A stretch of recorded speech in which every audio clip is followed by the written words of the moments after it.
Ryan. Ryan, here, look at here. Hello guys, good morning. We're here at Camiguin White Sand Bar. So, nice kayang place. Fine white sand. Yun sila. Yun. So, nadari guys, so kanina nag-start. Nag-forma siya og horseshoe. Like a C. Up to there. Dire. Okay, nice kayo. Dito sa likod is the majestic island of Camiguin.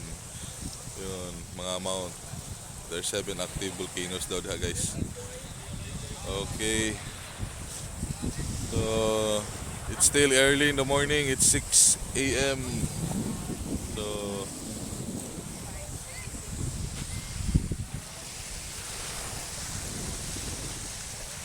dito ang sunrise. Medyo gloomy. Bye-bye.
Hello guys, good morning.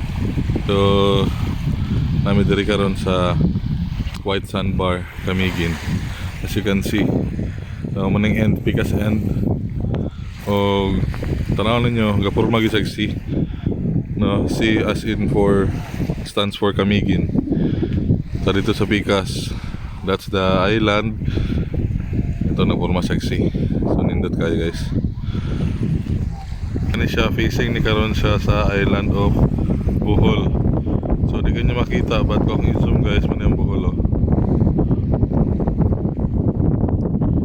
So kana siya nga isla, makita ninyo yung mga black. Muna siyang Bohol end to end.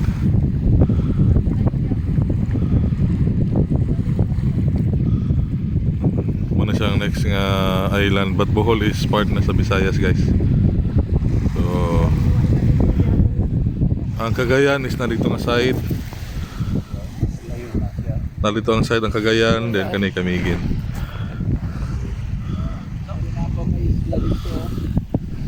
Hello guys, good morning. Muna siya ang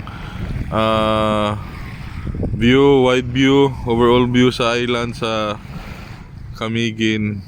Gikan diri sa White Island.